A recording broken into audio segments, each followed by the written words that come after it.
ஆனா அந்த அந்த குதிரை வந்து யார் சொன்னா ராஜ பரம்பரையில அதுக்கு அதிகாரம் உள்ள யாராவது சொன்னாதான் அது கட்டுப்படுமே தவிர வேற யார் சொன்னாலும் கட்டுப்படாதான்.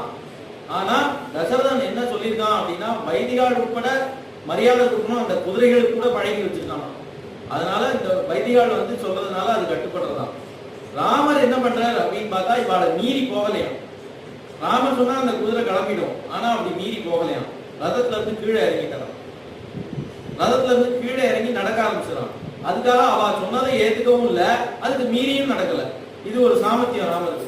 தன் காரியத்தை விட்டு கொடுக்காம அடுத்த வேலையும் கஷ்டப்படுத்தாம நடத்துக்கிறதுங்கிறது ஒரு தனி சாமர்த்தியம். அவ என்ன சொல்றா, நாங்க பரவாயில்ல, எங்கிட்ட சொத்து சுகம் எதுவும் கிடையாது, உன் பின்னாடி நாங்க வந்துருவோம், அது பெரிய விஷயம் இல்ல. ஆனா இந்த ஜனங்களை பாரு, அவ குழந்தை குட்டி சொத்து சுகம் எல்லாத்தையும் விட்டுட்டு உன் பின்னாடி வராளே, இவாளை நினைச்சு பாரு, இவாளை விட்டு நீ போகலாமா அப்படின்னு பிரேமையை எடுத்து